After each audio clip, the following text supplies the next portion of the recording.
The amount of power inherent in the design of the HARP project is further indicated by Mr. Eastland stating that the present invention can be formed to simulate or perform the same functions as a detonation of a heave-type nuclear device without actually having to detonate such a device. A heave weapon has the effect of lifting the magnetic field of the Earth itself and involves the expenditure of massive amounts of energy. The patent is further stated to have numerous military implications, including the enhancement of or interference with communication and guidance systems, including those of airplanes and missiles, radar interference, missile destruction, weather modification, material transport of micron-sized particles, and molecular change of the atmosphere are each mentioned as further applications of the patent design. The executive summary for the HARP project also specifically mentions forcing the descent of particles from the atmosphere toward the ground using ELF radiation from HARP.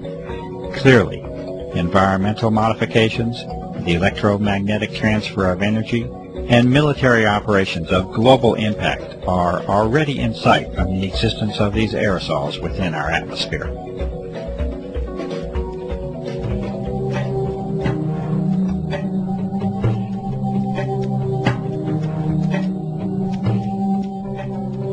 In 1977, the United States Senate held hearings on the subject of biological testing by the Department of Defense on human subjects without their informed consent. In the opening statement, Senator Kennedy identifies the key issue of the hearings, the known use of Americans as unwitting human subjects for open-air germ warfare testing conducted in the public domain by officials of our own government. Furthermore, he poses the critical question, should a democratic people cede to its government the full responsibility of determining when secret tests on unwitting subjects are necessary to protect the nation's security? It appears that this key issue was never truly addressed, and that almost 30 years later, this responsibility is no longer a question that is even being posed to the public. It is a fact, however unpleasant and distressing the consideration may be, that biological components have been repeatedly identified in a series of tests of atmospheric samples over a period of several years. The U.S. Environmental Protection Agency has refused to identify physical material that has been demonstrated to contain biologicals of the same form. These components appear to involve the use of desiccation, freeze-drying, and aerosol distribution methods, exactly the same methods itemized within the private contractor listings of the Senate hearings. Evidence further indicates that extremely advanced biotechnical methods are likely to be a part of the development and delivery process. To date, no professional or public medical professionals have attempted to duplicate the test methods and results, and the evidence continues to be provided only through independent citizen activism. Acknowledgement and response to this evidence by all public officials remains lacking. There is currently no prospect of government hearings on the aerosol issue, and the reality of the evidence continues to be denied by public officials.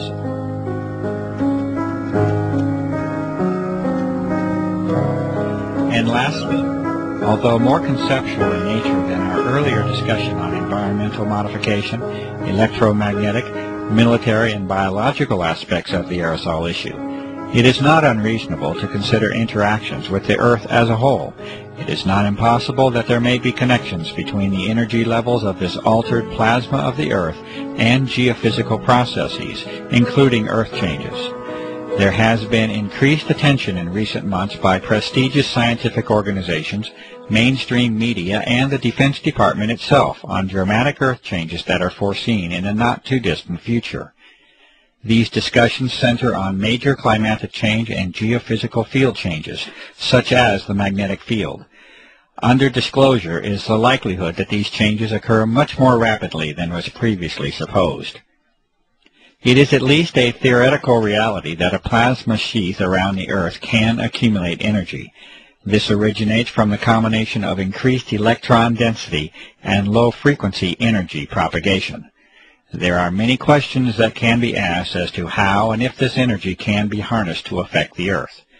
The many abnormal Earth changes already on the record during the recent years certainly offer a motive for examining the energy transfer between the Earth and the now altered atmosphere.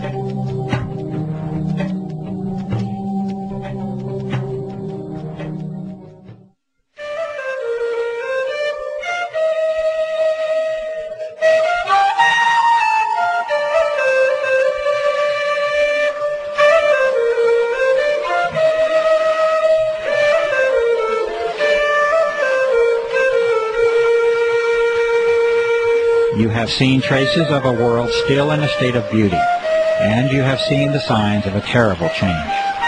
It will be for you to decide if the claims of this documentary are true or not. You have seen the distinctions between what mankind has known for decades to be in harmony with our surroundings, and that which is a product of our urge for technological supremacy over nature. You have seen a clear sky, this blue that was but is no more. The sky that has been taken away from us all.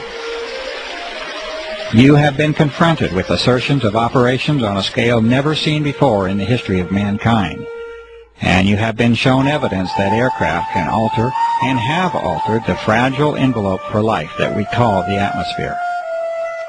You have seen science and sampling applied to the problem over and over at the grassroots level. Numerous methods have been demonstrated that show artificial and deliberate modification of the atmosphere, including its chemical, thermal, electromagnetic, and physical properties. There are detrimental effects that can be anticipated and that have been observed as a result of these changes in our air, and we must all accept the consequences of the toxic environment that has been created. The health of our home and lives have been sacrificed in the search for dominion and control.